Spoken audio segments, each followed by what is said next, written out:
ओम शांति।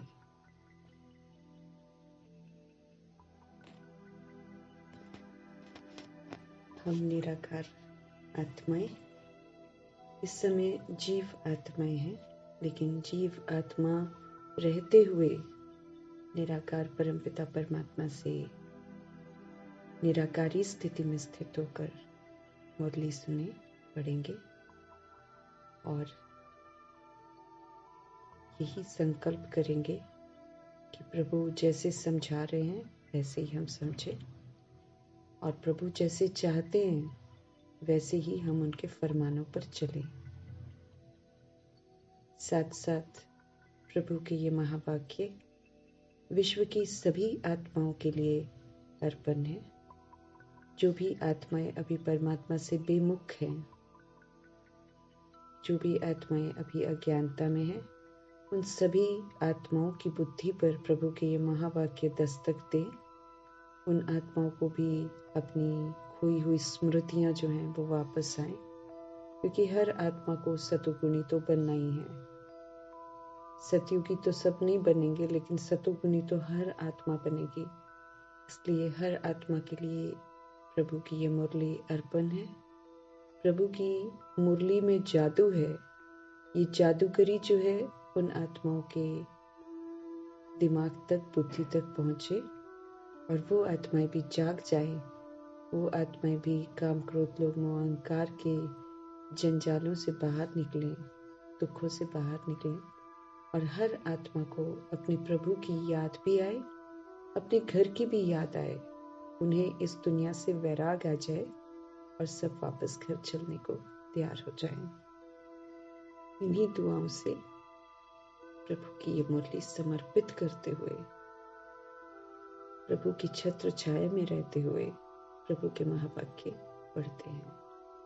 मीठे बाबा बोले, मीठे बच्चे, ज्ञान और योग के साथ साथ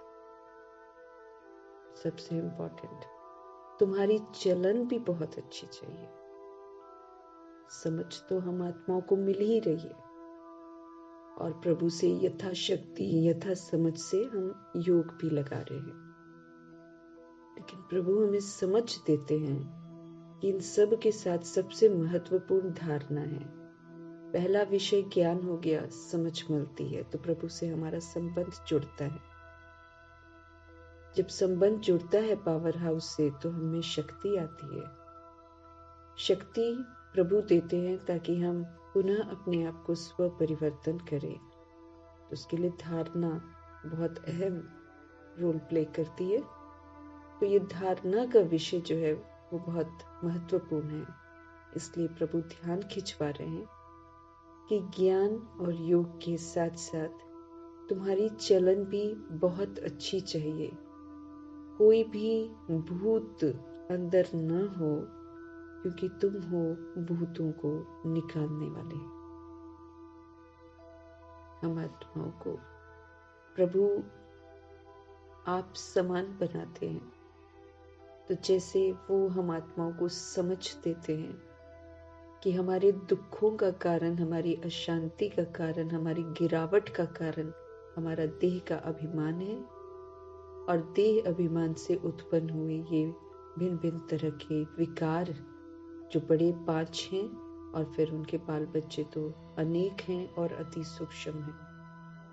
तो काम, क्रोध, लोभ, मोह, अहंकार ये भूत हैं जो हम आत्माओं में प्रवेश करके हैं। ये हम आत्माओं को भूत ही बना देते हैं।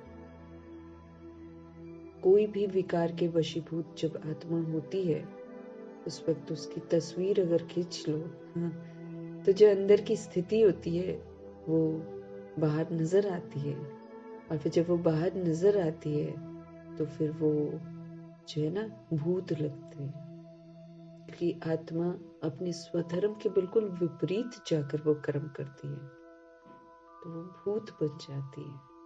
तो प्रभु हम आत्माओं को समझ दे रहे हैं कि समझ मिल गई, प्रभु की पहचान मिल गई, उनसे योग लगा रहे हैं। साथ में फिर हमारी चलन ना, हमारा आचरण, हमारा उठना बैठना, हमारा बोलना, हमारा हर कर्म करना जो है ना, उसमें प्रभु कहते हैं वो चलन जो है ना हमारी, वो बड़ी अच्छी चाहिए। अच्छी मतलब उसमें देह का भान, देह का अभिमान न हो। जब ये दोनों नहीं होंगे तो फिर काम, क्रोध, लोभ, मोह, अहंकार, ईर्ष्या, द्वेष, आलस्य, अलबेलापन, सुस्ती, बदले की भावना, नफरत, ये सब भी नहीं होंगे। वो सारा देह, भान और अभिमान से ही उत्पन्न होते हैं। तो प्रभु कहते हैं तुम्हारी चलन भी बहुत अच्छी चाहिए, आप में कोई भी भूत नहीं होना चाहिए। प्रभु कहते हैं क्योंकि हम अब समझ मिल गई है ना, तो हम कौन है? हम भूतों को निकालने वाले हैं। हम तो दूसरों के भूतों को भी निकालने वाले हैं। अपने भी भूतों को निकालना है तो दूसरों के भी भूतों को निकालने में मददगार बनना है। तो हम तो भूतों को निकालने वाले हैं ना, तो हमारे अंदर कोई भूत नहीं होना चाहिए। हमारी चलन में कामनाएं नहीं होनी चाहिए, एक्सपेक्टेशंस जो होती हैं वो नहीं होनी, वो भी हमको गिरा देती हैं, हमको दूसरे का मोहताज बना देती हैं, हमें भिखारी बना देती हैं। जब हम दूसरों से उम्मीदें रखते हैं कि कोई, ये भी तो काम विकार का अंश है। प्रभु कहते हैं कोई भी चीज की कामना रखना, किसी भी रिश्ते से रखना, वो हमें भिखारी बना देता है, हमें दूसरी आत्माओं का मोहताज बना देता है। तो प्रभु नहीं चाहते कि उनके बच्चे इस तरह बेगरली बन जाएं, दूसरों के मोहताज बन जाएं। प्रभु तो बिल्कुल नहीं चाहते हैं। इसलिए हम आत्माओं को समझ देते हैं, हमें अपने अंदर से सारे भूतों को निकालना है। जब हम इन्हें बहुत काल तक यूज नहीं करेंगे तो ये निकल जाएंगे। ये प्रभु हम आत्माओं को विधि बताते हैं। इनको यूज नहीं करना, बाबा कहे इनको मत यूज करो, और इनके बदले में अपने 7 गुण यूज करो, इनके बदले में 36 गुण यूज करो, इनके बदले में 8 शक्तियों को यूज करो। माना उनके स्तंभ बन जाओ, जो है ना, गुणों के स्तंभ बन जाओ, पिलर्स बन जाओ। बाबा कहे जब आप उनके पिलर्स बन जाएंगे तो फिर आपको, आपके अंदर ये वाले भूत थोड़ी टिकेंगे। अब हमारा स्वरूप जो है, सतगुणी स्वरूप जो है, प्रभु ने बताया कि हम पवित्र आत्माएं हैं। तो जब हम आत्माएं पवित्र रहना शुरू कर देंगे, हम कामना, काम विकार को यूज ही नहीं करेंगे, अपने आप भूत भाग जाएगा। फिर थोड़ी है हम अपने आप को निरंतर आत्मा समझेंगे तो देह का भान और अभिमान खत्म हो जाएगा। तो सबसे बड़ा भूत तो देह अभिमान है, देह का खामखा का घमंड है, जिसको रियलाइज करना है और देखना है कि इसमें देह अभिमान में आने से हम कितना गिर गए, हमने अपना सब कुछ गवा दिया। तो उस समझ के साथ देह अभिमान को बिल्कुल यूज नहीं करना है, तो सारे भूत हमारे अंदर से भाग जाएंगे। तो हम कौन हो गए? हम तो भूतों को निकालने वाले हैं, प्रभु कहते हैं। इसलिए हमारे अंदर भूत हो जाए ये तो नहीं शोभता, क्योंकि हम देखो प्रभु की समझ मिल रही है तो हम आत्माओं को संदेश भी तो देते हैं प्रभु का। हम आत्माओं को पवित्र भव, योगी भव का संदेश देते हैं। तो जब हम संदेश देते हैं तो हमारी चलन में वो पवित्रता होनी चाहिए ना, नहीं तो फिर हम तो, हमारे ही अंदर भूत है तो फिर हम दूसरों को क्या बोलेंगे। इसलिए चलन पर विशेष हमें ध्यान देना है और सारे भूतों को निकाल देना है। अपने निकल जाएंगे तो हम दूसरों को भी जरूर मदद करेंगे निकालने में। तो प्रभु कह रहे हैं मीठे बच्चे, ज्ञान और योग इसके साथ साथ तुम्हारी चलन बहुत अच्छी चाहिए। कोई भी भूत अंदर न हो, क्योंकि तुम हो भूतों को निकालने वाले। अब हमें समझ मिल गई है भूत होते क्या है। पहले हमको नहीं मालूम था। पहले तो हम क्रोध को भी अच्छा समझते थे, मुंह को अच्छा समझते थे, लेकिन अब अहंकार को अच्छा समझते थे। अब प्रभु ने बता दिया कि ये तो सारे भूत है जो तुम्हें भूत बना देते हैं, तुम्हारी चलन को बिगाड़ देते हैं। तो अब हमें समझ से अपनी चलन को सुधारना है। प्रश्न है, सपूत बच्चे, सपूत बच्चे, बहादुर बच्चे, प्रभु की श्रीमत पर चलने वाले बच्चे, बहादुर बच्चे, सपूत ना, क्योंकि रावण के राज्य में कोई राम राज्य की जो प्रभु की सिखाई हुई बातें हैं वो अपने आचरण में ले आए तो सपूत ही तो हो गया ना, बहादुर हो गया, लायक बच्चा हो गया। तो सपूत बच्चों को कौन सा नशा जो है वो स्थायी रह सकता है? उत्तर है बाबा से हम डबल सिरताज विश्व के मालिक बनने का वर्षा ले रहे हैं। हम प्रभु से डबल सिरताज, एक तो सिर का ताज मिलेगा, रतन जड़ित ताज, फिर दूसरा पवित्रता का ताज भी मिलता है, वो हमें पूजनीय बनाता है। तो बाबा से हम डबल सिर ताज विश्व के मालिक बनने का वर्षा ले रहे हैं। ये नशा जो है ना, ये सपूत बच्चों को ही स्थायी रह सकता है, दूसरों को नहीं। परंतु काम क्रोध का भूत अंदर होगा तो ये नशा नहीं रह सकता है। प्रभु कहते हैं ये जो नशा है ये बहादुर बच्चों को ही परमानेंट रह सकता है, परंतु काम क्रोध का भूत अगर हमारे अंदर होगा तो फिर ये नशा जो है ना नहीं रह सकता। ऐसे बच्चे फिर बाप का रिगार्ड भी नहीं रख सकते, इसलिए पहले भूतों को भगाना है और अपनी अवस्था को मजबूत बनाना है। प्रभु हम आत्मा को समझ देते हैं कि शोभता नहीं है कि हमारे अंदर भूत हो, है ना, और प्रभु का रिगार्ड रखना बहुत जरूरी है। हम चलो चाहे किसी भी वश, संस्कारों के वश या किसी भी परिस्थिति के वश या माया के वश हम क्रोध भले कर लें, लेकिन हम एक्चुअली क्या करते हैं, हम प्रभु का डिसरिगार्ड करते हैं। और ये जो डिसरिगार्ड करते हैं ये फिर ड्रामा बर्दाश्त नहीं करता, ये प्रकृति फिर बर्दाश्त नहीं करती ना, फिर इसकी हमको सजा मिलती है। तो इसलिए हमें ध्यान रखना है कि प्रभु हमें पढ़ा रहे हैं ना, हमको कौन बोल रहा है सहन करने के लिए, हमको कौन बोल रहा है समाने के लिए, हमें कौन बोल रहा है कि गुणों का दान दो, हमें कौन कह रहा है कि पवित्र हो। ऊंची से ऊंची हस्ती पवित्रता के सागर परमपिता परमात्मा हम आत्माओं को कह रहे हैं, वो हम आत्माओं के कल्याणकारी हैं, वो शुभ चिंतक है, सिवाय उनके हमारे लिए अच्छा और कोई भी नहीं सोच सकता। तो ऐसे परमात्मा का जो निष्काम सेवा कर रहे हैं उनका डिसरिगार्ड नहीं करना है, अपने अहंकार को तोड़ना है, अपने अभिमान को तोड़ना है, लेकिन प्रभु का डिसरिगार्ड नहीं करना है। तो बाबा से हम डबल सिर ताज विश्व के मालिक बनने का वर्षा ले रहे हैं, ये याद रहना चाहिए। ये जो नशा है प्रभु कहते ये सिर्फ सपूत बच्चों को ही परमानेंट रहता है, परमानेंट स्थायी। लेकिन बाबा कहे काम क्रोध का भूत अगर हमारे अंदर होगा तो ये नशा फिर नहीं रह सकता कि हम विश्व के मालिक बन रहे हैं, डबल सिरताज बन रहे हैं, ये नशा नहीं रह सकता है। ऐसे बच्चे फिर क्या हो जाता है, काम क्रोध अगर मेरे अंदर है तो फिर हम बाप का रिगार्ड भी नहीं हम रख सकते हैं, हम उनका जो रिगार्ड रखना चाहिए ना वो नहीं रख सकते हैं। इसलिए प्रभु कहते हैं कि फिर पहले भूतों को भगाओ अपने अंदर से और अपनी अवस्था को बिल्कुल मजबूत बनाना है, पिलर बनाना है, स्तंभ बनाना है।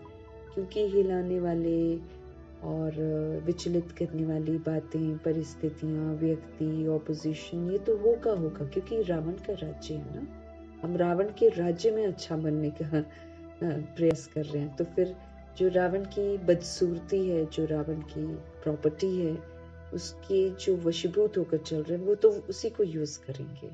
लेकिन हम आत्माओं की अवस्था, लेकिन बाबा ने विधि ये बता रखी है कि दुनिया चाहे कुछ भी करे, आपको किसका सबूत देना है, आपको सबूत देना है सत्यता का और दिव्यता का।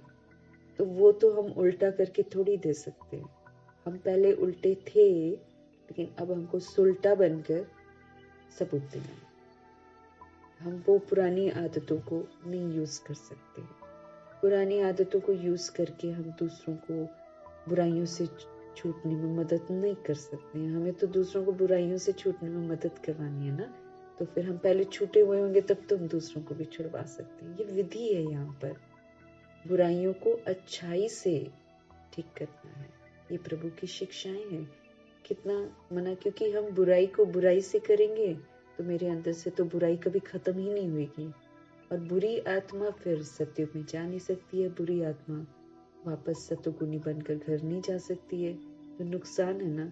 इसलिए रावण राज्य में बुराइयां तो चारों तरफ हैं, परंतु उसमें रहते हुए मुझे अच्छे संस्कार धारण करने हैं, तो एक ही विधि है कि हमको सत्यता और दिव्यता की सभ्यता से ही व्यवहार में आना है। कोई दुनिया हमारे साथ वैसा व्यवहार नहीं करेगी, कोई नहीं करेगा, लेकिन हमको करना है। हम करते जाएंगे तो वो लंबी चेंज हो जाएगी। वो कुछ समय तक नहीं करते हैं, क्योंकि वो भी मेरा हिसाब किताब चुकते होते हैं। हम आत्माएं जो वाम मार्ग में चले गए थे ना, वो वाम मार्ग का जो भी हमने किया है उसका इस विधि से चुकता होता है कि हम सहन करते हैं, हम शांत रहते हैं, हम चुप रहते हैं, हम खुशियां बांटते हैं।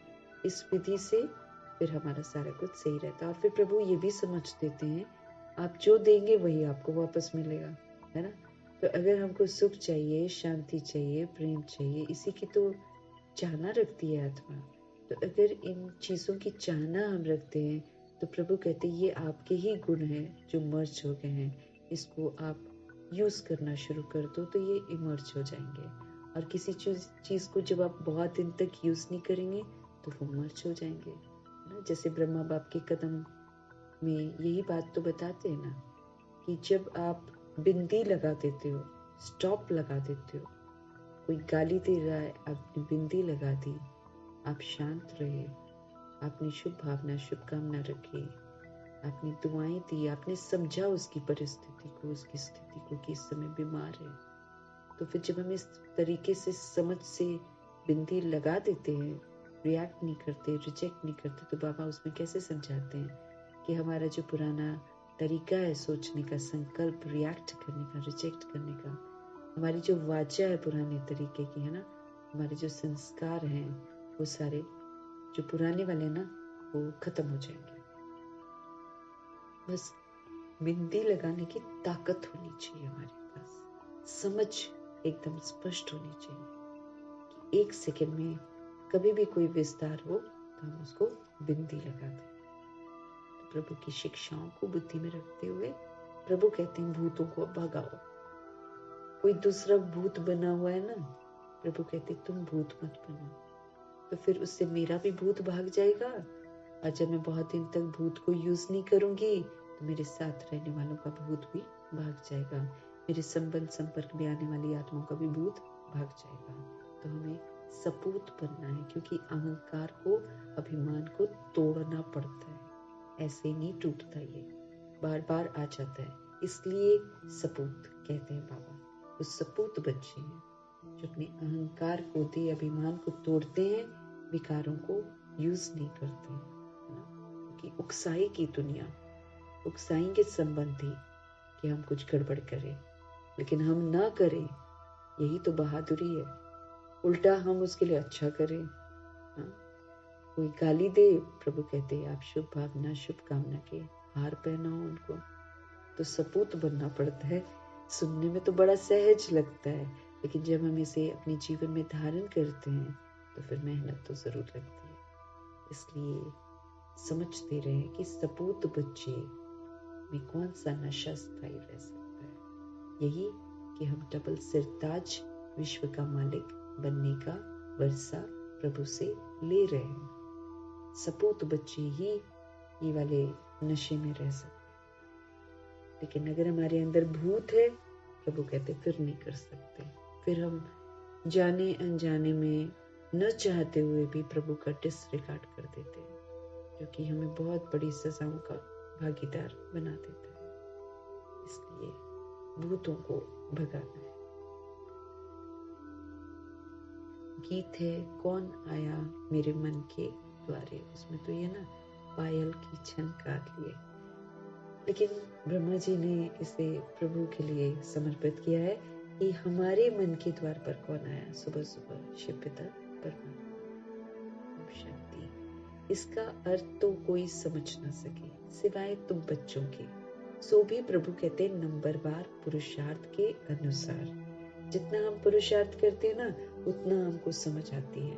कम पुरुषार्थ कम समझ आएगी, ज्यादा पुरुषार्थ ज्यादा समझ में आएगा। इसलिए प्रभु कहते हैं नंबरवार पुरुषार्थ के अनुसार समझ में आता है, क्योंकि परमपिता परमात्मा का स्थूल या सूक्ष्म चित्र तो है नहीं, इसलिए लोग कंफ्यूज हो जाते हैं। ना उनका सटल रूप है, ना उनका साकारी रूप है, वो तो अति सूक्ष्म ज्योति बिंदु स्वरूप है। तो इसलिए उनका चित्र नहीं है ना, सूक्ष्म है देवताएं। कौन? ब्रह्मा विष्णु शंकर, वो है सूक्ष्म। असल में उनको देवता बोलते हैं और सत्युग में आने वालों को दैवी मनुष्य बोलते हैं। सूक्ष्म है देवताएं, वो तो सिर्फ 3 है, ब्रह्मा विष्णु शंकर। वो जो सूक्ष्म वतन में प्रभु ने लक्ष्य दिया था प्रजापिता ब्रह्मा को, ऐसे ही हम आत्माओं को भी वैसा बनना है। ब्रह्मा बनकर स्थापना करनी है, विष्णु बनकर पालना के संस्कार धारण करने हैं और शंकर बनकर आसुरीपन को खत्म कर देना है। तो सूक्ष्म है देवताएं, वो तो सिर्फ 3 है, उनसे भी अति सूक्ष्म है परमात्मा। अब हे परमपिता परमात्मा, ये कौन कहते हैं? कौन कहता है? आत्मा कहती है। परमपिता परमात्मा को परम आत्मा कहते हैं। वो सबसे सुप्रीम है। मैं भी आत्मा, वो भी आत्मा, लेकिन वो परम है, वो स्वीट है, वो सदा ही पवित्र है, वो कभी भी अपवित्र नहीं बनते। ना वो शरीर, हम शरीर को लेकर धीरे धीरे अपनी शक्तियों को खो देते हैं। वो शरीर लेते ही नहीं, इसलिए उनकी शक्तियां बरकरार रहती हैं और वो सदा सागर ही रहते हैं। परमपिता परमात्मा को परम आत्मा कहते हैं। लौकिक बाप को आत्मा परमपिता नहीं कह सकती है। शरीर के बाप को थोड़ी हम बोलेंगे ये मेरे परमपिता परमात्मा, नहीं कह सकते ना। अब जब पारलौकिक परमपिता परमात्मा को याद करते हैं तो उसको देही अभिमानी कहा जाता है। जब पारलौकिक परमपिता परमात्मा को याद करते हैं ना, तो फिर प्रभु कहते हैं उसको देही अभिमानी कहा जाता है। हम वैसे भी आत्मा समझेंगे तो परमात्मा की याद में टिक सकेंगे। हम देह के भान में जितना मर्जी बैठे रहें, हमारा कनेक्शन नहीं होता है। जब देह अभिमान में है ना, तो देह के साथ संबंध रखने वाले बाबा याद आ जाता है। देह समझते ना, देह का अभिमान जब होता है तब प्रभु से नहीं जुड़ सकते हम, तो फिर मेरे को देहधारी याद आएंगे। इसलिए प्रभु कहते हैं इस देह के अभिमान को छोड़ दो, ये झूठा है, ये आपको मृग तृष्णा में रखेगा, इससे कोई प्राप्ति नहीं है। उसके लिए प्रभु हम आत्माओं को द्वापर युग और कलयुग का दर्शन करा देते हैं। वो देह अभिमान का परिणाम है। जो भी कलयुग है वो देह के अभिमान का रिजल्ट है। तो जब देख लिया कि उसका रिजल्ट क्या है, उसका रिजल्ट है हम परमात्मा से बिल्कुल विस्मृत हो जाते हैं और उल्टे मार्ग पर, गंदे मार्ग पर चल पड़ते हैं, गिरती कला में हम चले जाते हैं। तो कितना नुकसान हो जाता है। तो अभी भी जब तक हमारे अंदर देह का अभिमान होगा ना, हम जितना भी मुरली पढ़ ले, हम जितना भी अपने तरीके से सेवाएं कर ले, लेकिन प्रभु से कनेक्शन नहीं होगा। प्रभु से कनेक्शन नहीं होगा, हमें देहधारी ही याद आएंगे। इसलिए अपने को आत्मा समझना बहुत जरूरी है, ताकि मेरे को देहधारी याद ना आए। इसका ध्यान रखना है कि जब पारलौकिक परमपिता परमात्मा को याद करते हैं तो उसको देही अभिमानी कहा जाता है। लेकिन जब देह अभिमान में हम हैं तो देह के साथ संबंध रखने वाला बाबा याद आ जाता है। वो दुनिया वाला बाबा याद आ जाता है।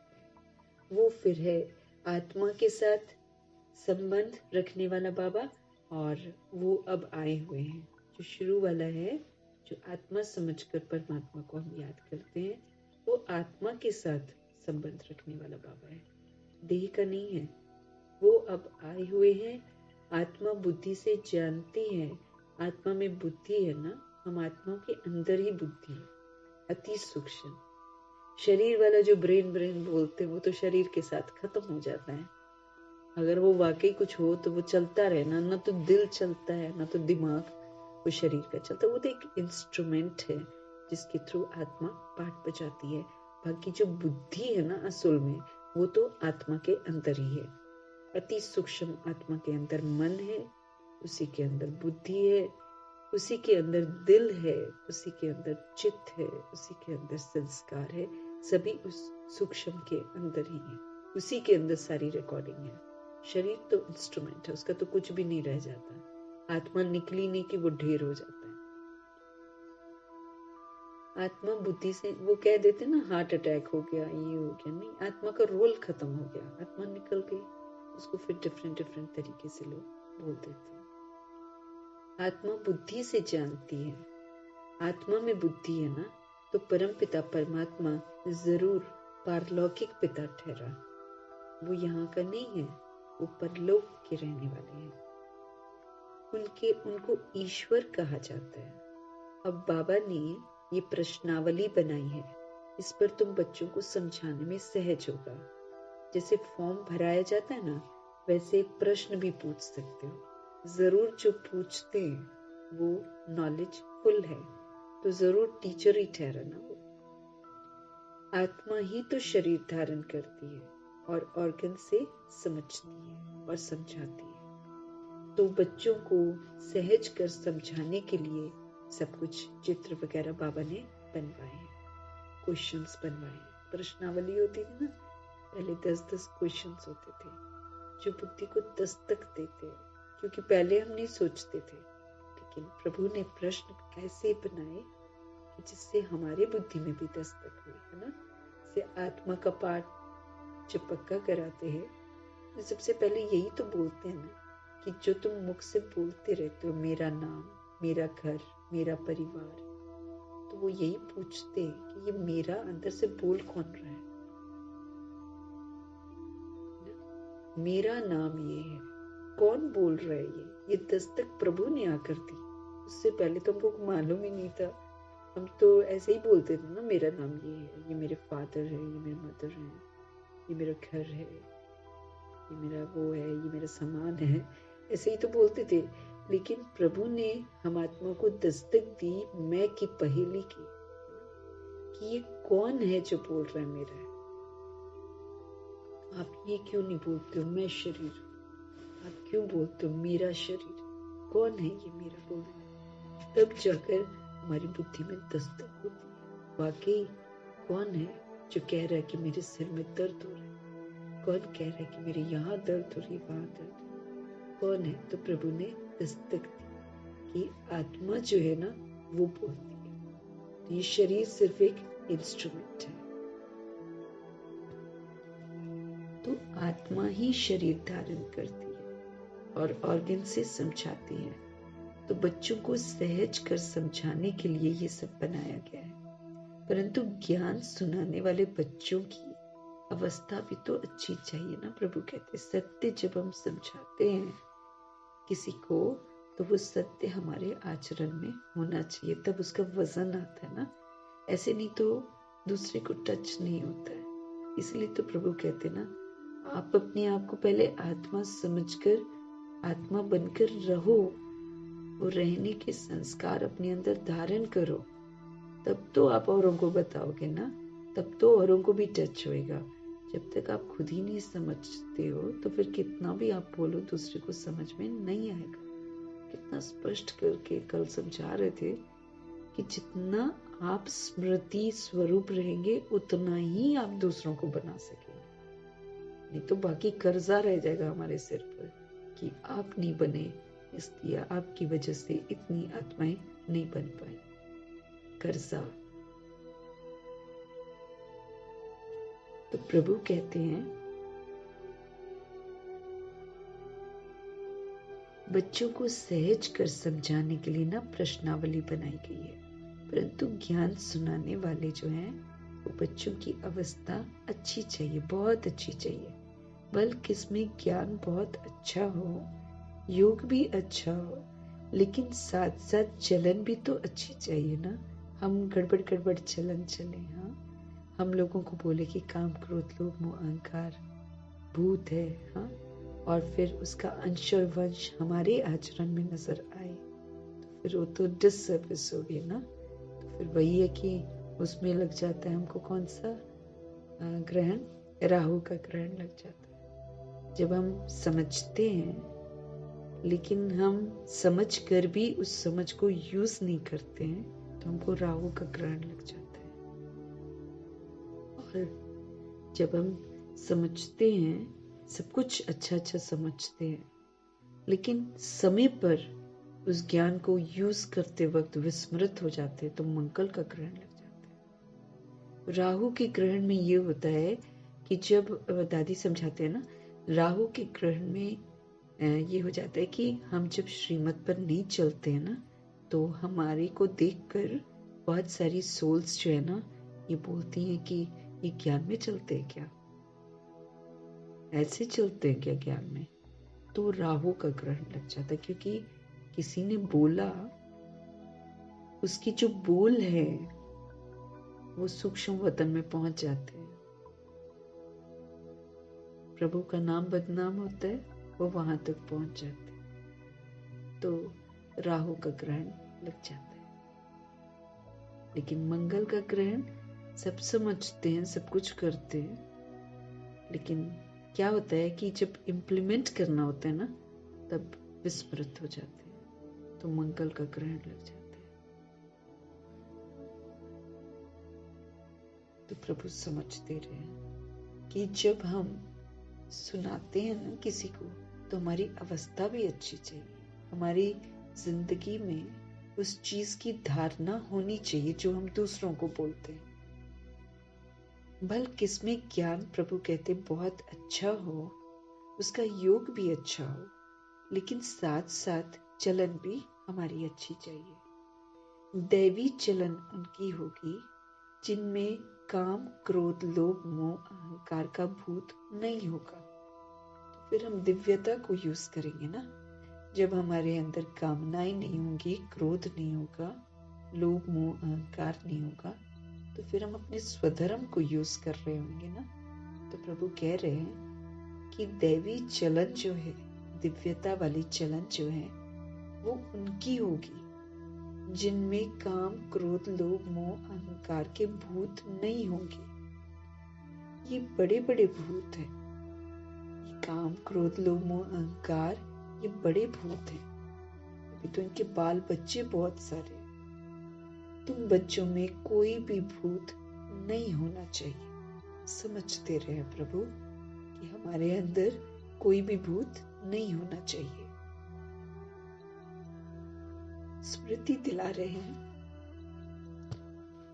स्मृति दिला रहे हैं प्रभु कि हम तो भूतों को निकालने वाले हैं। अब तो समझ मिल गई है कि भूत है, हम तो निकालने वाले हैं ना। अब प्रभु कहते हैं वो अशुद्ध आत्माएं जो भटकती हैं ना, उन्हें भूत कहा जाता है। जो दुनिया में जिन्हें शरीर नहीं मिलते ना, उनमें से कोई कोई बहुत गंदे भी होते हैं ना। जो तमो प्रधान होएगी ना, वो जब शरीर छोड़ती है, कुछ गंदे गंदे कर्म किए होते हैं, तो उसको शरीर नहीं मिलता है।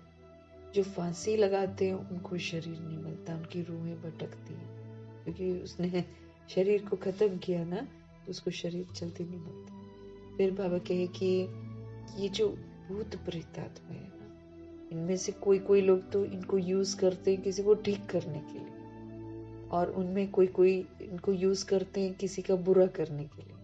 क्योंकि कलयुग का दौर है ना, तो ये वाली विद्या, एंड वाली विद्या बहुत हावी हो गई है। क्योंकि प्रभु समझ देते हैं कि बीकेज ही प्रभु के बच्चे ना, 16,033 करोड़ आत्माएं जो है, यही लॉ बनाती हैं, इनमें से ही शुरू करते हैं, तो फिर दुनिया में ये बहुत विस्तार में चला जाता है।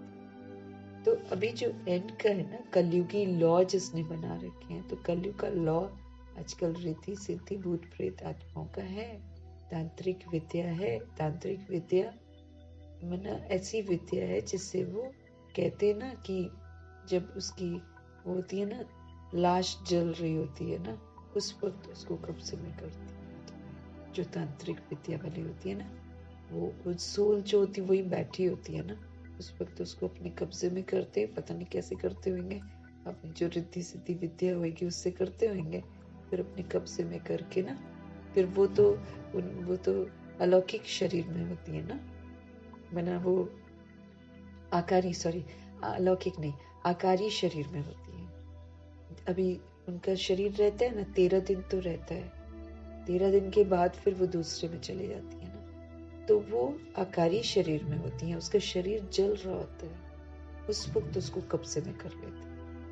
फिर अपने कब्जे में अपनी विद्या से फिर वो आकारी शरीर में होती है। उसको पता तो चलता है सब कुछ, है ना, कौन क्या सोच रहा है, कौन क्या बोल रहा है, वो उनको मालूम होता है। इसलिए वो फिर उनको बता देती है। इसलिए वो हमारे मन की बातें जो हम चाहते हैं ना, तो हमारे मन की बातों को समझ जाते हैं और फिर वो बता देते हैं। तो वो लिमिटेशन है, यानी कि पूरा वो कर देती है, लेकिन बहुत हद तक वो सही बातें वो बताते। डिपेंड्स कैसी सोल है। अगर वो अच्छी वाली सोल होएगी तो वो बता देती है, और फिर कई लोग फिर बुरी वाली सोल भी होती है तो उसको फिर बैड कर्मा के लिए यूज करते हैं। वो दूसरे को खराब करते हैं, दूसरों का बुरा करते हैं। तो परमात्म शक्ति कहीं बचाती है, अदरवाइज तो मना लिमिट क्रॉस कर जाते हैं। बहुत सारे एरियाज हैं जहाँ पर बालाजी जाकर इंसान देख सकता है कि कैसे बुरा हाल आत्माएं करती हैं एक दूसरे का, कैसे लोग चिल्ला रहे होते हैं, कैसे एक पतले से मना कोई पतला सा ही होता है, उसमें यूं ताकत ना हो, लेकिन जब वो चीज उसमें हावी होती है तो उसको 10-10 बंदे भी नहीं पकड़ पाते हैं। तो वो एक बहुत सबूत है कि इविल सोल्स जो है ये घुस जाती है तो फिर बहुत तंग करती है, क्या से क्या करवाती रहती है। इसलिए प्रभु हम आत्माओं को बार बार बोलते हैं, आप सोल कॉन्शियस जितना हो सके देही अभिमानी बन जाओ, क्योंकि जो देही अभिमानी आत्मा होगी वो प्रभु के साथ होगी, प्रभु से कनेक्टेड होगी, उसे प्रभु की छत्र छाया मिल जाएगी। प्रभु की छत्र छाया के अंदर किसी भी इविल का घुसना मतलब अलाउड ही नहीं है। तो हम सेफ ही तब होंगे जब हम आत्म अभिमानी बनेंगे, नहीं तो अभी तो होल सेल में मौतें हुई हैं ना, लाखों में करोड़ों में एक साथ आत्माएं शरीर, जो 800 करोड़ की आबादी है भाई, तो बहुत सारे करोड़ भी एक साथ मरेंगे। तो जो उनमें तमो प्रधान होंगे या जिनकी वासनाएं पूरी नहीं हुई होंगी, वो प्रभु ने बोला है कि शरीरों में घुस जाएंगी। एक एक शरीर में 5-5 आत्माएं घुस जाएंगी। अभी तो एक ही घुसती है तो तांडव कर देती है, 5 घुसेंगे तो फिर क्या हो जाएगा। इसीलिए प्रभु की शिक्षाएं जो हैं वो हम आत्माओं के लिए बड़ी कल्याणकारी है। हमें अटेंशन रखकर इस चीज का पुरुषार्थ जरूर करना है। प्रभु समझ दे रहे हैं कि अशुद्ध आत्माएं, इम्प्योर सोल्स जो भटकती हैं, दुनिया में भटकती हैं, उनको शरीर नहीं मिलता ना, उनको भूत कहा जाता है। उस भूत को निकालने वाले भी उस्ताद होते हैं, कलाएं सीखते हैं ना। कुछ लोग तो भाई अच्छे होते हैं, है ना, वो किसी की मदद कर देते हैं, लेकिन आजकल थोड़ा ये ना पैसों का भी बहुत होता है। नहीं तो फिर कभी कभी ऐसा होता है कि चीजें बड़ी खतरनाक होती हैं तो वो अपना रिस्क भी तो लेते हैं, फिर उसकी कीमत लेते हैं, वो अलग बात है। लेकिन भूत को निकालने वाले फिर उस्ताद होते हैं। बालाजी इज फुल ऑफ, लेकिन वो पैसा बहुत लेते हैं, बहुत पैसा लेते हैं। इसलिए बालाजी जो है वहाँ जाओ, वहाँ पर कैसे कैसे जंजीरों से भी ना, मोटे मोटे चेन से मारते हैं, कैसे वो आत्मा मार खा रही होती है, फिर उसको निकालते हैं। तो उस्ताद होते हैं कहीं ना, उस भूत को निकालने वाले भी उस्ताद होते हैं। ये जो 5 विकारों रूपी भूत है ना, ये तो परमपिता परमात्मा के सिवाय कोई निकाल ही नहीं सकता, इसको नहीं कोई निकाल सकता। ये तो शिव पिता परमात्मा ही हमारी मदद करते हैं। उनकी छत्र छाया में रहकर ही हम इन 5 विकारों रूपी भूत से मुक्त हो सकते हैं। सर्प के भूतों को बाबा वो गंदे गंदों को नहीं निकालने चाहता ना, उसमें नहीं डालता हाथ, उसमें फिर दुनिया में है, क्योंकि कई लोग परेशान हो जाते हैं तो उनको ठीक करने के लिए भी तो कोई चाहिए ना। तो एक ड्रामा में पार्ट चलता है कि कुछ होते हैं जो सच्चे दिल वाले होते हैं, जो रहम कर लेते हैं किसी पर और किसी को ठीक कर देते हैं। तो ये जो 5 विकारों रूपी भूत है, ये तो परमपिता परमात्मा के सिवाय कोई निकाल ना सके। सर्व के भूतों को निकालने वाला तो शिव बाबा ही है, सर्व की सदगति करने वाला शिव बाबा है, रावण से लिबरेट कराने वाला भी हमारा शिव बाबा है। एक है ना, एक ही है। बाबा कहे रावण से लिबरेट कराने वाला भी एक है। ये है बड़े भूत, काम, क्रोध, लोभ, मोह, अहंकार, बड़े बड़े भूत हैं। कहा भी जाता है इसमें क्रोध का भूत है, इसमें मोह का है और इसमें अशुद्ध अहंकार का भूत है। सभी को इन भूतों से छुड़ाने वाला हमारा लिबरेटर परमपिता परमात्मा एक ही है।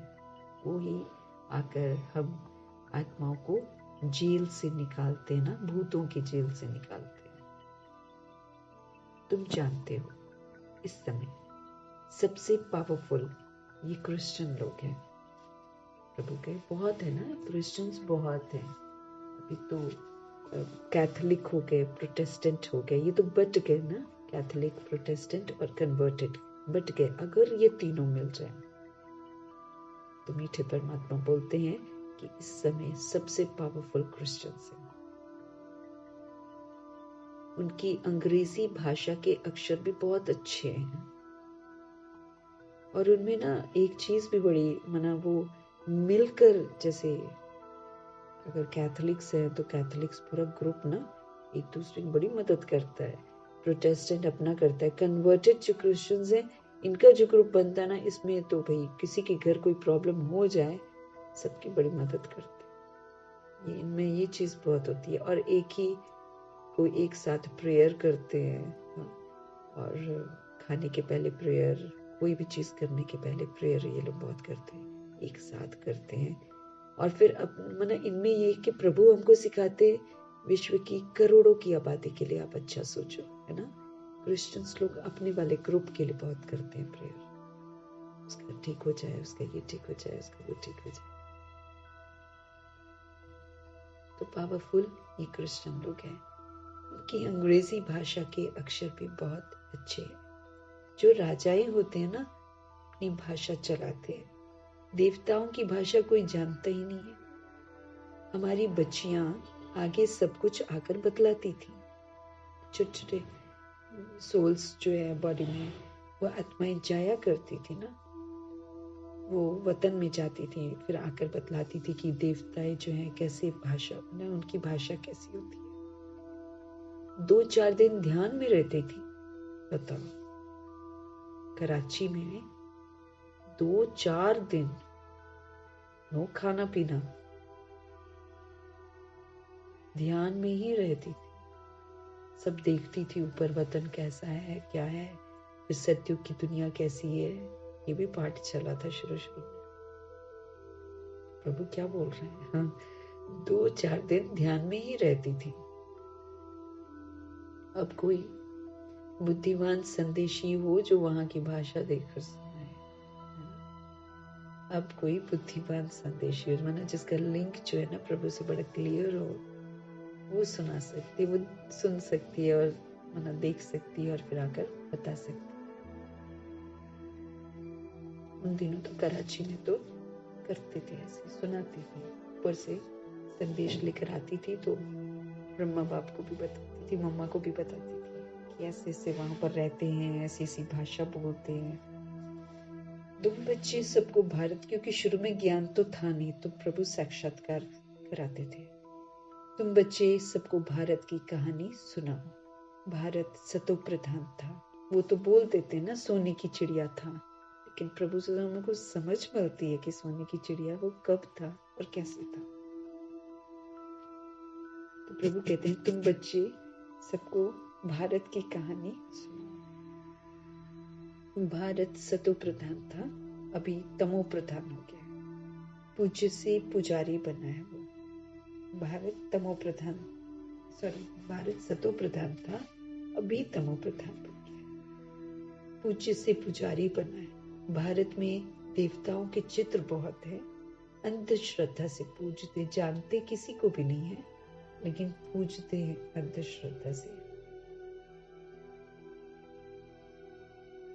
बायोग्राफी को जानते ही नहीं है ना, छोटी छोटी मूर्तियां बनाते हैं, उसकी पूजा करते हैं, बायोग्राफी को जानते नहीं है।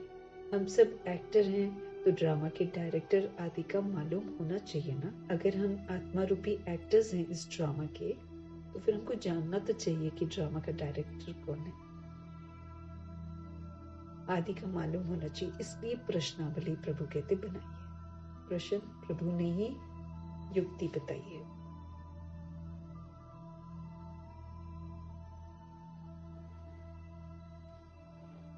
पोप को भी लिखना चाहिए, लेकिन मिली है ना, वो सुदेश बहन जाकर मिली हैं, और जर्मनी की जो है, इन्होंने जाकर पोप से मुलाकात की है। पोप को भी लिखना चाहिए, तुम फॉलोअर्स को कह रहे हो ये विनाश की चीजें बंद करो, फिर तुम्हारा ये सब मानते क्यों नहीं हो? पोप बहुत बोलते हैं कि मत लड़ो, ऐसे मत करो, दूसरों को ऐसे मत मारो, बोलते हैं। लेकिन प्रभु कह रहे हैं पोप को भी लिखना चाहिए कि तुम फॉलोअर्स को कह रहे हो, क्योंकि फॉलोअर्स है ना, क्रिश्चियंस तो कितने सारे हैं, तो तुम फॉलोअर्स को कह रहे हो कि ये विनाश की चीजें बंद करो, फिर ये आत्माएं जो हैं तुम्हारा ये सब मानते क्यों नहीं है? तुम तो सबके गुरु हो ना, तुम्हारी तो बहुत महिमा है, फिर भी ये मानते क्यों नहीं है? कारण तुम नहीं जानते हो तो हम आपको बताते हैं।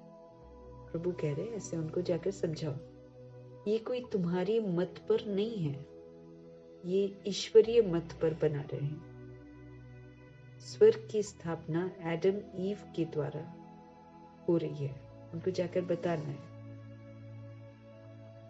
कारण तुम नहीं जानते हो तो हम आपको बताते हैं।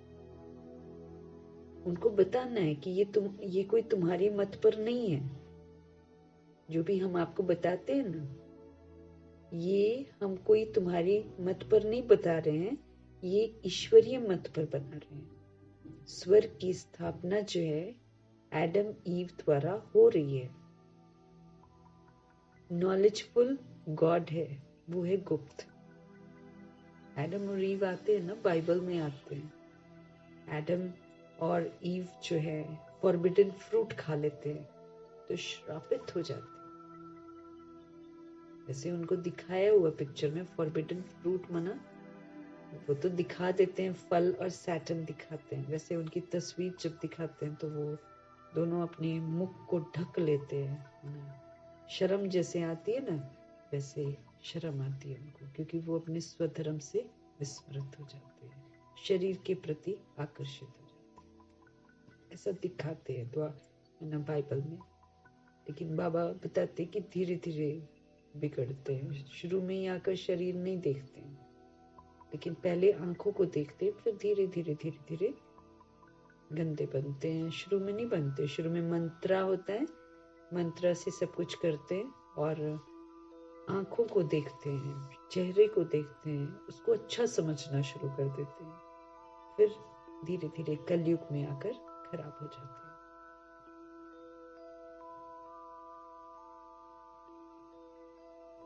स्वर्ग की स्थापना एडम ईव के द्वारा, वो तो वही ब्रह्मा सरस्वती के द्वारा है ना, वही पुनर्जन्म में आते थे एडम और ईव बनते हैं।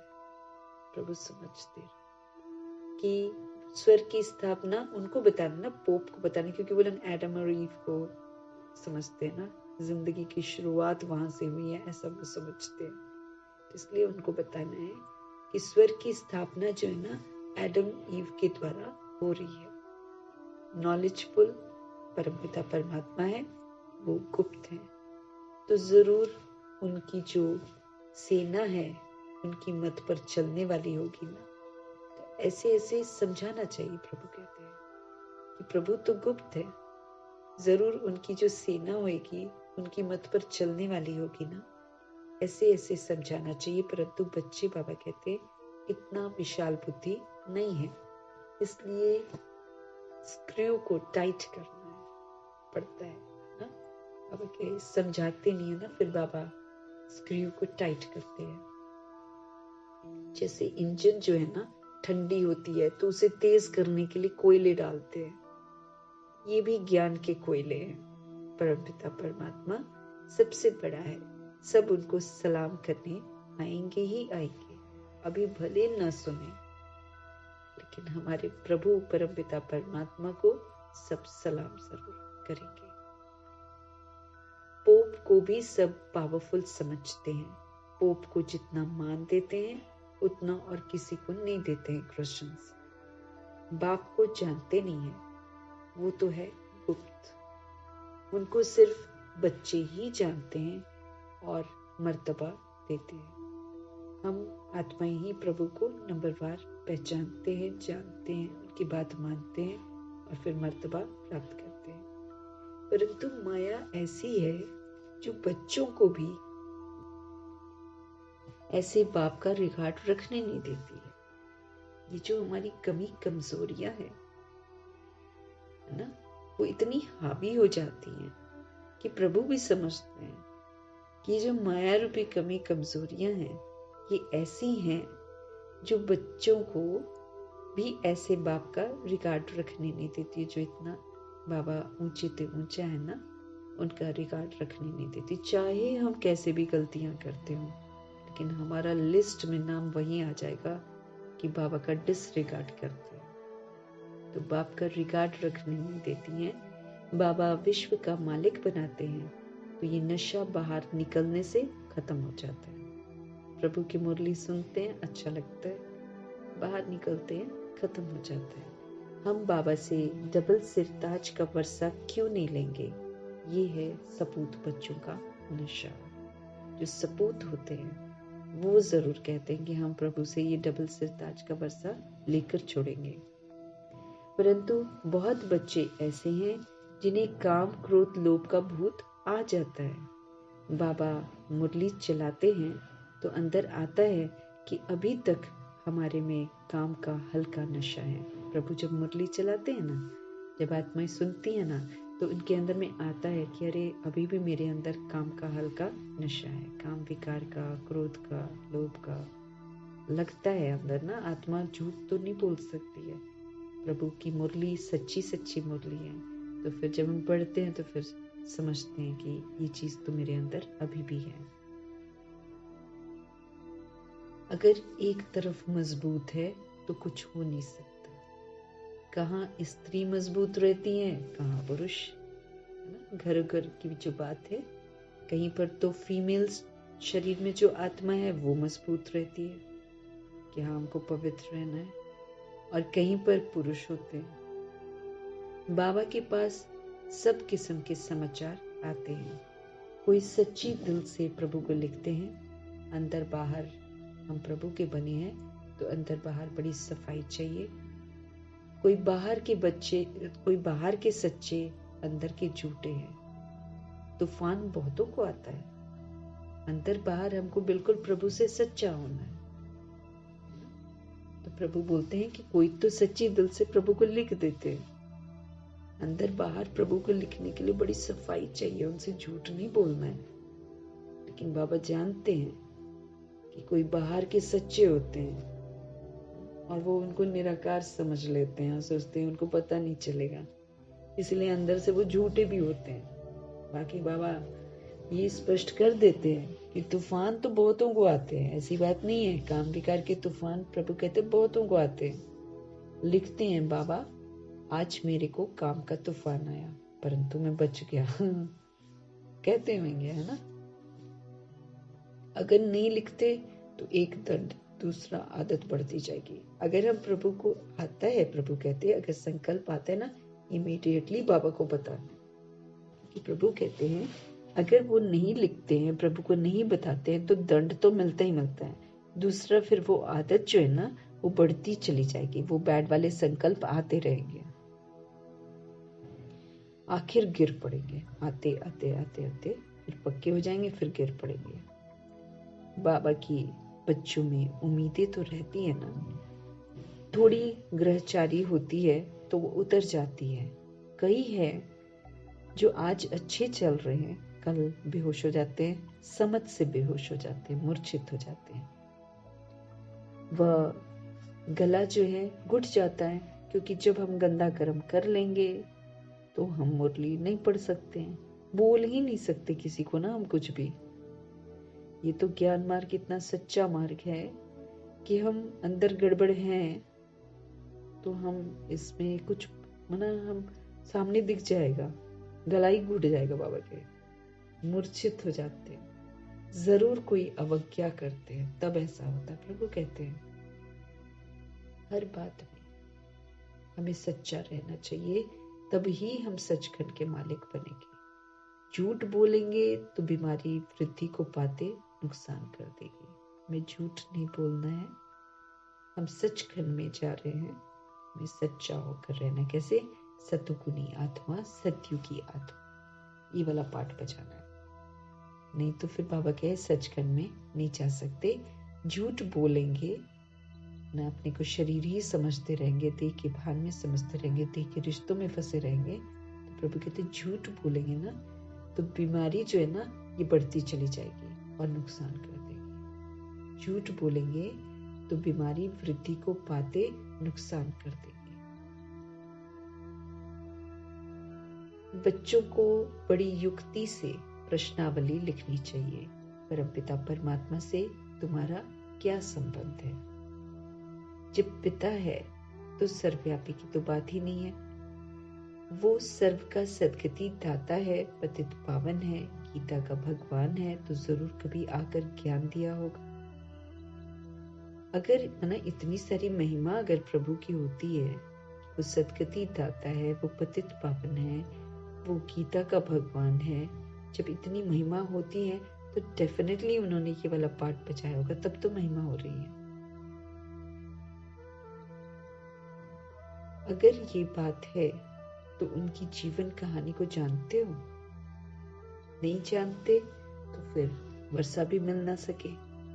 पिता से जरूर वर्षा मिलेगा ना, फिर दूसरा प्रश्न पूछो। ये सारे प्रश्न बाबा बता रहे, युक्तियां बता रहे हैं ना। फिर बाबा कहे दूसरा प्रश्न पूछो कि प्रजापिता ब्रह्मा और उनकी जो मुख वंशावली है उसको जानते हो? जिसका नाम सरस्वती है वो है ज्ञान ज्ञानेश्वरी।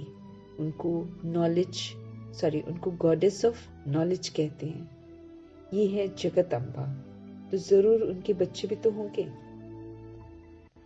बाप भी तो होगा, नॉलेज देने वाला तो वो ठहरा ना। तो अब ये प्रजापिता और जगत अम्बा कौन है? उनको धन लक्ष्मी भी कहते हैं। तब ज्ञान ज्ञानेश्वरी वो नहीं है। जब वो धन लक्ष्मी बनते हैं तो फिर तब उनके पास ज्ञान नहीं होता है। ये ब्रह्मा सरस्वती राजेश्वरी बनते हैं, तो उनके बच्चे भी जरूर स्वर्ग के मालिक बनते होंगे ना। अब ये है संगम युग, ये कुंभ का मेला लगता है ना अभी। उस कुंभ के मेले में देखो क्या होता है, कितने भगदड़ मचती है, बस स्नान करते हैं। उस कुंभ के मेले में देखो क्या होता है। भक्ति मार्ग के अर्थ और इसमें रात दिन का फर्क है। वो है पानी की नदी और सागर का मेला। ये है ह्यूमन गंगाएं जो ज्ञान सागर से निकलती है। हम सब कौन है? ह्यूमन है ना। तो ह्यूमन गंगाएं जो ज्ञान सागर से निकलती हैं। वो दुनिया वाली तो स्थूल नदी है, वो सागर का मिलन होता है। ये है ह्यूमन गंगाएं जो ज्ञान सागर से निकलती हैं, उनका मेला है। ये प्रश्न भी पूछा जाता है कि पतित से पावन बनाने वाला कौन है? ये तो जानने की बातें हैं ना, तब तो पूछते हैं। तो इस माता पिता के ज्ञान से तुम राजेश्वरी बन सकते हो। अगर हम प्रभु के ज्ञान में चलेंगे तो फिर हम राजेश्वरी बन सकते हैं। ईश्वर सर्वव्यापी कहने से मुख क्या मीठा होगा। प्रभु कहते हैं ईश्वर सर्वव्यापी कहने से क्या मुख मीठा होगा। अभी तुम्हें भक्ति का फल ज्ञान मिलता है। अभी तुम्हें भक्ति का फल मिलता है ना, ज्ञान। अभी भगवान पढ़ाते हैं तो धक्का खाना बंद हो जाता है। प्रभु धक्के थोड़ी खिलाते हैं, सत्य बता देते हैं, फिर सारे धक्के खाने बंद हो जाते हैं। तो प्रभु कहते हैं अभी भगवान पढ़ाते हैं तो धक्का खाना बंद हो जाता है। बाबा कहते हैं बच्चे अशरीरी भव। आत्मा को ज्ञान मिला, अब आत्मा कहती है कि हमको वापस जाना है बाबा के पास। आत्मा का ज्ञान मिला, अब आत्मा कहती है हमको वापस जाना है। कहाँ पर? बाबा के पास। फिर है इसकी प्रारब्ध। राजधानी स्थापन हो जाती है। कितनी समझने की बातें हैं। ये प्रश्नावली बहुत अच्छी है, सबके पॉकेट में पड़ी रहे। जो बाबा क्वेश्चंस बता रहे हैं ना, जिस भी युक्ति से बता रहे हैं, प्रभु कहते हैं ये प्रश्नावली अपने पास बनाकर रखो और सबके पॉकेट में पड़ी रहनी चाहिए। सर्विसेबल बच्चे ही इन बातों पर गौर करेंगे, ताकि दूसरों से पूछ सके ना। बच्चों के लिए फालतू फालतू बातें भी तो करते रहते हैं, है ना। ट्रेन में जाएंगे, कितनी सारी फालतू सरकार की बातें, कुछ तो होगा नहीं, है ना। दुनियावी बातें यहाँ वहाँ सब जा। तो ये इंटरेस्टिंग प्रश्नावली प्रभु कहते हैं अपने पास बनाकर रखो। इसका पहेली के रूप में पूछ सकते हैं, इंटरेस्टिंग हो जाएगा। फिर दस्तक भी होगी कि हाँ वाकई इसमें तो ये चीज ऐसी है, इसमें तो ये चीज ऐसी है। क्योंकि प्रभु की प्रश्नावली तो खूबसूरत है ना, जागृत करने वाली है। तो प्रभु कहते हैं ये प्रश्नावली बहुत अच्छी है, सबके पॉकेट में पड़ी रहे। सर्विसेबल बच्चे ही इन बातों पर गौर करेंगे। बच्चों के लिए बाबा को कितनी मेहनत करनी पड़ती है।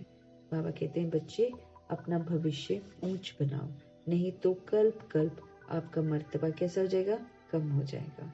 जैसे ये बाबा है ना, महाराजा महारानी बनते हैं, ऐसे बच्चे भी बने। जैसे प्रजापिता ब्रह्मा महाराजा बनते हैं, मातेश्वरी महारानी बनती हैं, ऐसे हम आत्माओं को भी समझ देते हैं कि तुम आत्माएं भी बनो, परंतु अपने में निश्चय भी तो होना चाहिए ना, विश्वास होना चाहिए। राजा में भी बहुत ताकत रहती है, वहां तो है सुख ही सुख। और जो राजा बनते हैं वो भी ईश्वर अर्थ दान पुण्य करने से, वहां तो है ही सुख सुख, बाबा कहते हैं। और जो राजा बनते हैं वो भी ईश्वर अर्थ दान पुण्य करने से बनते हैं। तो राजा के ऑर्डर में सारी प्रजा फिर चलती है, राजा के ऑर्डर में सारी प्रजा चलती है। इस समय तो भारतवासियों का कोई राजा नहीं है, पंचायती राज्य है। तो कितने कमजोर बन गए हैं, यहाँ पर कोई भी राज्य नहीं करता है। बाबा जानते हैं बहुत बच्चों को तूफान आता है, परंतु समाचार देते नहीं है। बहुतों को तूफान आता है लेकिन प्रभु को समाचार नहीं देते हैं। बाबा को लिखना चाहिए कि ऐसे तूफान आते हैं, आप राय बताओ। बाबा परिस्थिति देखकर राय बताएंगे, लिखते नहीं है। ना कोई उनका साथी ही समाचार देते हैं कि बाबा हमारे साथी का ये हाल है। प्रभु कहते हैं तूफान आते हैं, आप राय बताओ। बाबा परिस्थिति देखकर फिर राय बताएंगे, लिखते नहीं है। ना कोई उनका साथी ही समाचार देते हैं कि बाबा हमारे साथी का ये हाल है। बाबा को तो समाचार देना चाहिए ना, अपना समाचार खुद ही देना चाहिए, दूसरा दे नहीं, अपने आप देना चाहिए, ताकि रियलाइजेशन हो कि हाँ वो एहसास हो रहा है कि ये गलत है।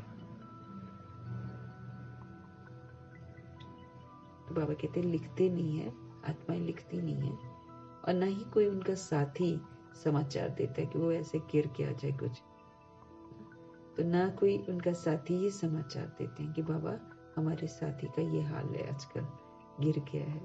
बाबा को तो समाचार देना चाहिए ना, प्रभु कहते हैं कल्याणकारी दृष्टि से, ये नहीं कि बैड से, थोड़ा कल्याणकारी दृष्टि से प्रभु को जरूर बता देना चाहिए बाबा इनका ये हाल है ना। तो बाबा अपने आप हैंडल करेंगे।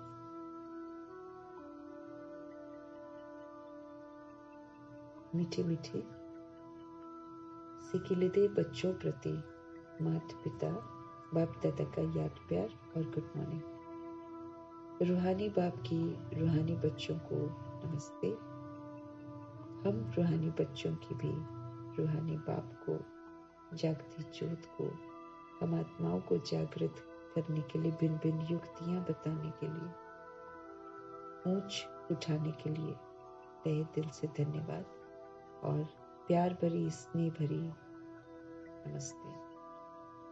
रात्रि क्लास है 69 की है, 11 तारीख है, 18 को उन्होंने शरीर छोड़ा था ब्रह्मा जी ने, तो 11 तारीख की और लिया है। बेहद का बाप, सभी आत्माओं के पिता, बेहद का बाप आकर समझाते हैं, अपना बनाते हैं, राजाई मर्तबे के लिए शिक्षा देते हैं। उनकी शिक्षा है ही राजा बनने के लिए, राजाई मर्तबा प्राप्त करने के लिए ही शिक्षा है उनकी। पवित्र भी बनाते हैं, राजाई मर्तबे के लिए शिक्षा देते हैं, पवित्र भी बनाते हैं। बाप बड़ा सहज रीति अपना और वर्षे का परिचय समझाते हैं। बाप बड़ा सहज रीति, बड़े सिंप्लीफाइड तरीके से अपना भी और वर्षे का परिचय समझाते हैं। आप पे ही समझ नहीं सकेंगे हम कभी भी, वो उनको समझाना पड़ता है। बेहद के बाप से जरूर बेहद का वर्षा तो मिलेगा। ये भी अच्छे बुद्धिमान ही समझेंगे कि जब वो बेहद का बाप है, अनलिमिटेड, इसीलिए उनका वर्षा भी बड़ा अनलिमिटेड होता है, बेहद का होता है।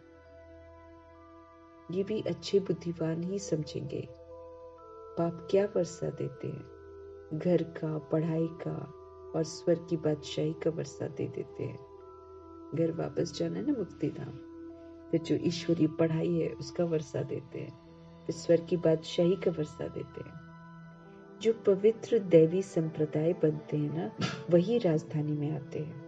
प्रभु कह रहे हैं जो पवित्र बनते हैं, जो दैवी संप्रदाय, पवित्र दैवी संप्रदाय ना, दिव्यता को जो धारण करते हैं, तो जो पवित्र दैवी संप्रदाय बनते हैं ना, वही राजधानी में आते हैं। जो जितना पढ़ेंगे, जो जितना पढ़ाएंगे, वही ऊंच मर्तबा पाएंगे। इतने बच्चे हैं, बाप से वर्षा लेते हैं। बाप स्वर्ग का मालिक नर से नारायण बनाते हैं। ये राजाई के मालिक है। तो बेहद का बाप जो है स्वर्ग का रचता है। हम उनके बच्चे स्वर्ग की बादशाही लेंगे, यथा राजा रानी तथा प्रजा। जितना पुरुषार्थ करेंगे उतना ऊंच मर्तबा पाएंगे। ये राजाई के लिए पुरुषार्थ है। प्रभु जो पुरुषार्थ कराते हैं प्रजा के लिए थोड़ी कराते हैं, वो राजाई के लिए पुरुषार्थ कराते हैं। सत्युग की राजाई सभी को नहीं मिलनी है। जितना जो पुरुषार्थ करेंगे, स्पष्ट करते ना, नहीं तो लोग समझ कर बैठ जाते हैं कि हमको मिलेगा। नहीं, ऐसा नहीं होता। प्रभु स्पष्ट करते हैं कि सत्युग की राजाई सभी को नहीं मिलनी है। जितना जो पुरुषार्थ करेंगे उतना ही ऊंच मर्तबा पाएंगे। पुरुषार्थ के ऊपर प्रारब्ध का मदार रहता है।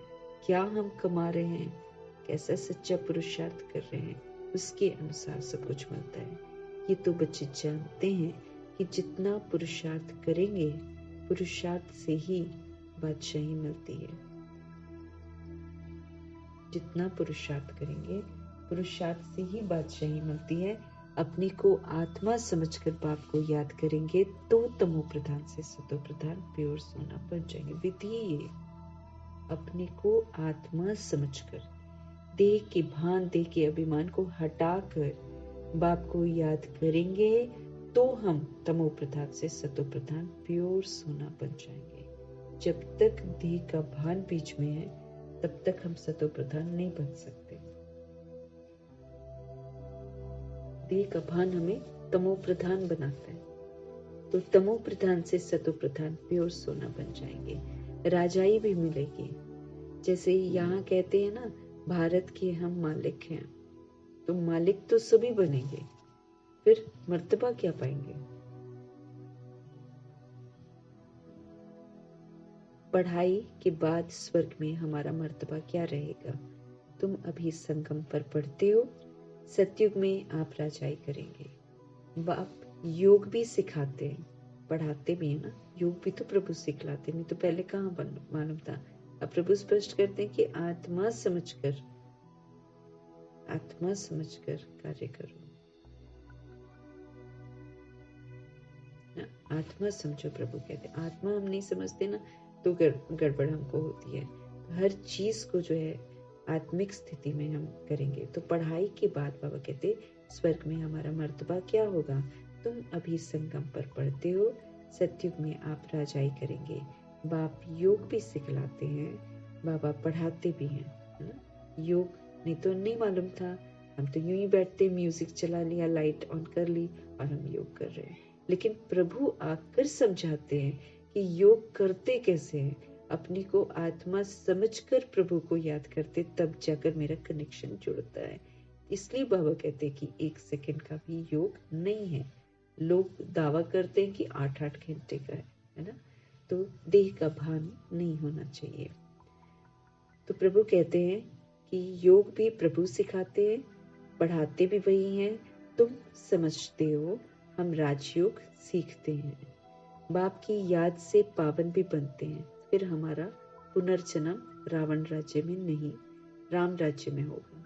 अभी हम पढ़ रहे हैं, मन मना भव मध्याजी भव। मन प्रभु में लगा रहे और सत्य के वर्षे के लिए पुरुषार्थ चलता रहे। अभी कलयुग का अंत है, फिर सतयुग स्वर्ग जरूर आएगा। बाप संगम युग पर ही आकर बेहद का स्कूल खोलते हैं। बाप संगम युग पर ही आकर बेहद का स्कूल खोलते। बेहद का स्कूल है, पूरे वर्ल्ड की आत्माएं हैं इसमें एडमिशन ले सकती हैं। इतना बेहद का स्कूल है। कोई भी स्कूल ऐसा नहीं है जिसमें कोई भी सोल आकर एडमिशन ले सकती है, कभी भी ले सकती है। पूरा साल मतलब जब तक प्रभु है पूरा खुला रहता है स्कूल।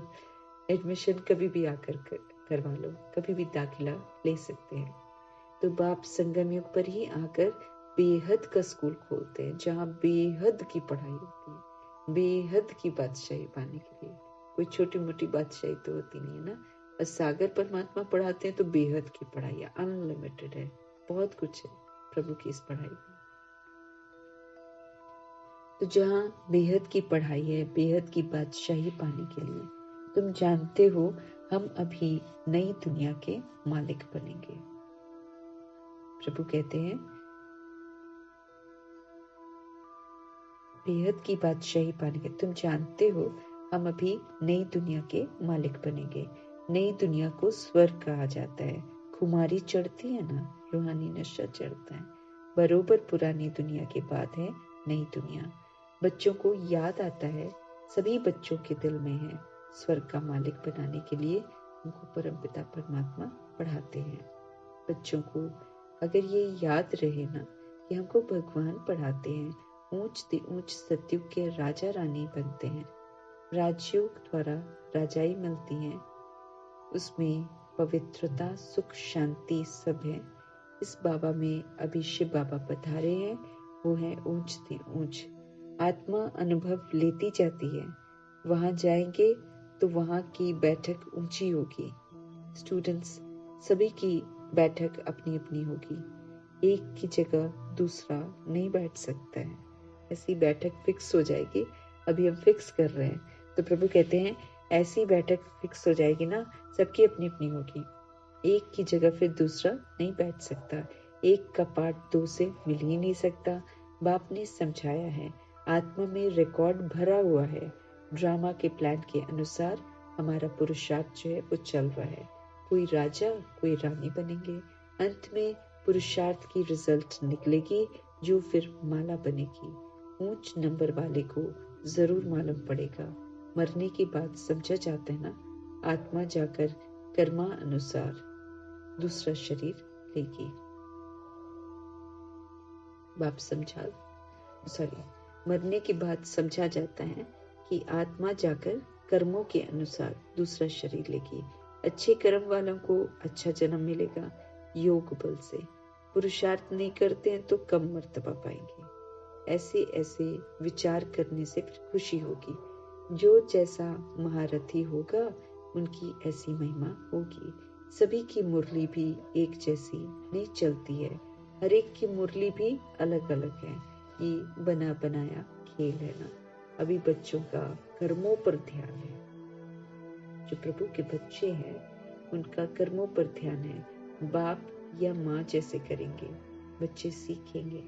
अभी तुम श्रेष्ठ कर्म करते हो, प्रभु कहते हैं। सर्विस से मालूम पड़ता है, सेवा जब करते हैं ना तो मालूम पड़ जाता है कि श्रेष्ठ कर्म कर रहे हैं। सर्विस से मालूम पड़ता है महारथियों की मेहनत जो है ना वो छिपी नहीं रहती है। समझ सकते हैं कि कौन ऊंच मर्तबा पाने की मेहनत कर रहे हैं। सभी बच्चों को चांस भी है ऊंच मर्तबा पाने के लिए। मन मना भव का लेसन अर्थ सहित मिला हुआ है। अगर हम ऊंच मर्तबा चाहते हैं तो प्रभु कहते हैं मन जो है ना वो प्रभु में लगा रहे। मन मना भव का लेसन अर्थ सहित मिला हुआ है। बच्चे समझते हैं कि गीता का ज्ञान नॉलेजफुल बाप खुद आकर देते हैं, तो जरूर एक्यूरेट नॉलेज ही तो प्रभु देंगे। प्रभु की नॉलेज में एक्यूरेसी है। फिर मदार है धारणा पर, कितना हम उसको धारण करते हैं। जो सुनते हो वो प्रैक्टिकल में आता रहे, डिफिकल्ट नहीं है। प्रभु कहते हैं बाप को याद करना और चक्र को जानना है, ये है अंतिम जन्म की पढ़ाई। अब हमारा अंतिम जन्म है, ये अंतिम जन्म की पढ़ाई है जो प्रभु स्वयं पढ़ाते हैं। तो जो पास करके फिर नई दुनिया सत्युग में चले जाएंगे, तो इसमें पेपर्स आएंगे, लेकिन प्रभु ने बोला है कि उसको स्थिर रहकर सारा कुछ पार करना है। परिस्थितियां आएंगी, पेपर्स आएंगे ना, स्थिर रहकर, स्टेबल रहकर, नॉलेजफुल रहकर, साक्षी होकर हर पेपर को पास करना है। तो अंतिम जन्म की पढ़ाई है। प्रभु कहते हैं जो पास करके फिर हमको नई दुनिया सत्युग में जाना है। गायन है निश्चय में ही विजय है। अगर हमको निश्चय है, विश्वास है, तो उसी में हमारी जीत है। तो प्रीत बुद्धि बच्चों ने समझा है, हमको भगवान पढ़ाते हैं। बच्चे जानते हैं हमारी आत्मा जो है वो धारणा करती है। आत्मा इस शरीर के द्वारा पढ़ती है, नौकरी करती है, ये समझने की बातें हैं। कौन कर रहा है? आत्मा कर रही है। बाप को याद करने के लिए माया रावण बुद्धि का योग तोड़ देती है। माया से सावधान रहना है। समझ देते कि माया जरूर तोड़ेगी बुद्धि का योग, लेकिन हमको सावधान रहना है। देह समझने से वो तोड़ देती है, आत्मा समझेंगे तो नहीं तोड़ पाएगी। माया से सावधान हमको रहना है। जितना आगे जाएंगे उतना तुम्हारा प्रभाव भी निकलेगा और खुशी का पारा भी जरूर चढ़ेगा। नया जन्म लेंगे तो फिर बहुत शो करेंगे। अच्छा, मीठे मीठे रूहानी बच्चों को रूहानी बाप दादा का याद प्यार और गुड नाइट। आत्मा का ही पाठ पक्का करना है, धारणा की तरफ ध्यान रखना है। बेहद के पिता हर चीज को सावधान करते हैं, हर चीज के लिए कि माया तो आएगी। वो सावधान करते हैं कि तूफान तरह तरह के आएंगे, लेकिन उनको पार करना है। नॉलेजफुल होकर उनको पार जरूर करना है। पढ़ किस लिए रहे? पास होने के लिए तो पढ़ रहे। धारणा के लिए मुख्य सार है अंदर बाहर। हमारा सच्चा है ना शिव पिता परमात्मा, तो उनको अंदर बाहर की सफाई चाहिए, ऑनेस्टी, एकदम प्रभु से पूरा ईमानदार। तो अंदर बाहर साफ रहना है, सच्ची दिल से बाप को अपना सारा समाचार देना है। कुछ भी प्रभु से कभी भी छिपाना नहीं है। अब वापस हमको घर जाना है, इसलिए अशरीरी बनने का अभ्यास करना है। बार बार मैं आत्मा इस शरीर से अलग हूँ, निराकार हूँ, ज्योति बिंदु हूँ। तो अब वापस जाना है, प्रभु कहते, इसलिए जैसे हम ऊपर से आए थे ऐसे हमको अब समझ से बनना है, अभ्यास करना है ना, ताकि हम आराम से शरीर को छोड़ सके। चुप रहना है, बाबा कहते हैं, फालतू बातें नहीं करनी। ज्ञान चिंतन चलता रहे, प्रभु चिंतन चलता रहे, बाकी व्यर्थ चिंतन में हमको चुप रहना है। वरदान, मेरे को तेरे में परिवर्तन कर उड़ती कला का अनुभव करने वाले डबल लाइट भव। प्रभु कहते हैं मेरे को तेरे में परिवर्तन कर दो और फिर उड़ती कला का अनुभव करने वाले डबल लाइट भव। ये जो विनाशी तन है हमारा और ये जो विनाशी धन है, ये विनाशी तन और धन, पुराना मन मेरा नहीं है, बाप को दे दिया। पहला संकल्प ही ये किया कि सब कुछ तेरा। इसमें बाप का फायदा नहीं है। अगर हम सोचे ना कि हम प्रभु को कुछ करते हैं, तेरा कहते हैं, सब कुछ आपका, तो इसमें कोई बाप को फायदा होता होगा? बाप को कोई फायदा नहीं है, आपका फायदा है, क्योंकि मेरा कहने से आप फंस जाते हो और तेरा कहने से आप न्यारे बन जाते हो। क्योंकि मेरा कहने से प्रभु कहते हैं आप फंसते हो और तेरा कहने से आप न्यारे हो जाते हो। तो मेरा कहने से बोझ वाले बन जाते हो और तेरा कहने से डबल लाइट ट्रस्टी बन जाते हो। तो जब तक कोई हल्का नहीं बनते तब तक तो ऊंची स्थिति तक पहुंच ही नहीं सकते। हमने सूक्ष्म वतन तक अगर पहुंचना है तो हमारी स्थिति बड़ी हल्की होनी चाहिए ना, भारीपन तो सारा निकल जाना चाहिए।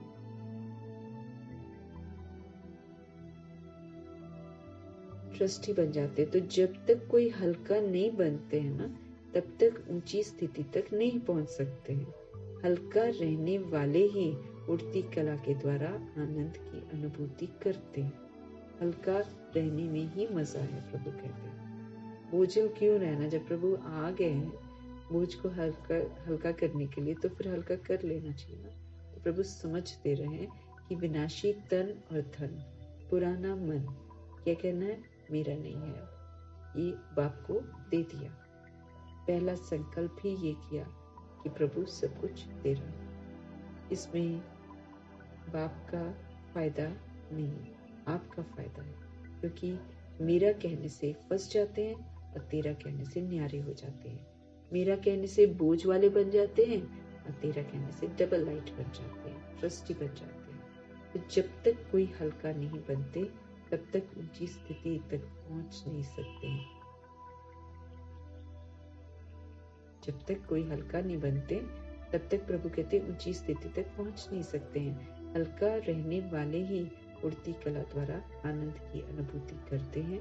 हल्का रहने में ही तो मजा है। प्रभु क्या फायदा है बोझ उठाते रहो? तो बाबा कहते आनंद की अनुभूति करनी है, उड़ती कला का अनुभव करना है, तो मेरे को तेरा कर दो, प्रभु को सौंप दो।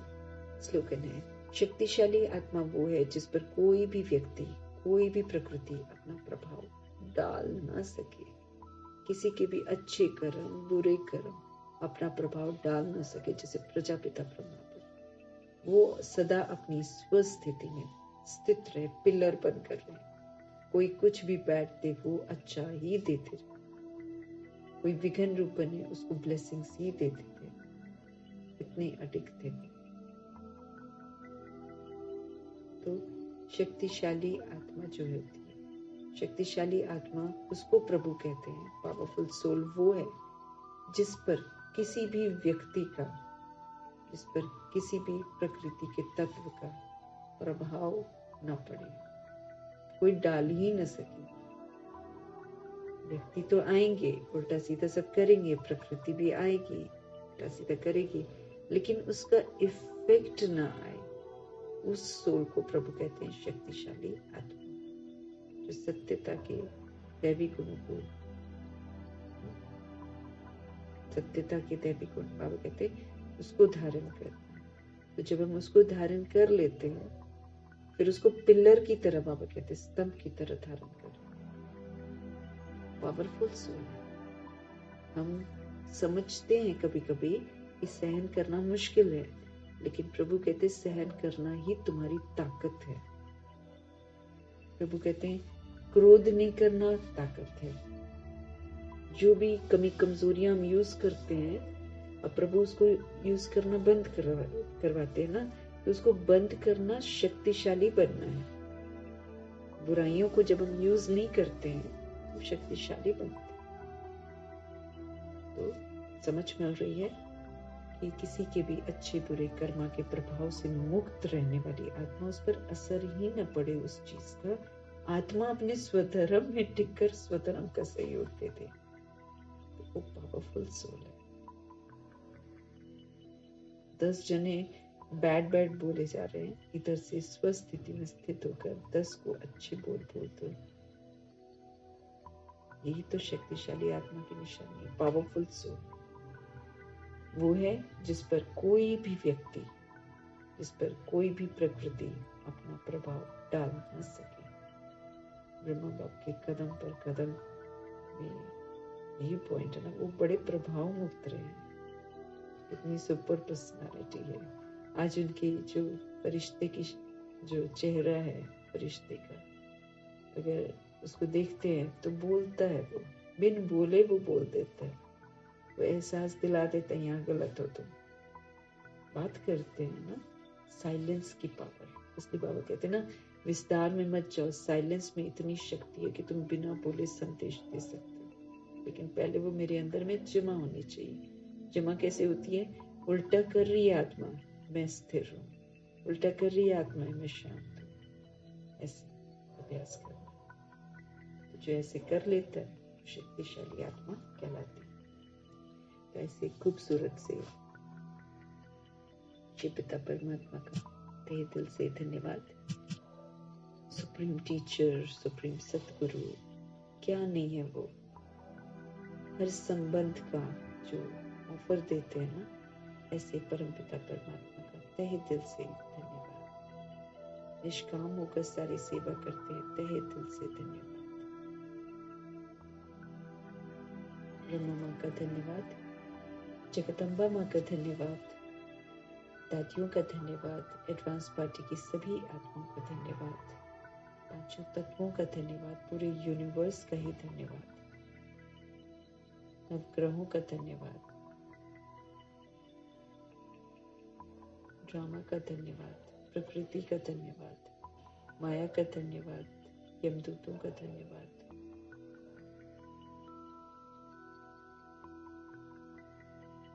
साधनों का धन्यवाद, साधन बनाने वालों का धन्यवाद, करोड़ों की आबादी द्वापर युग कलयुग की सभी आत्माओं का धन्यवाद।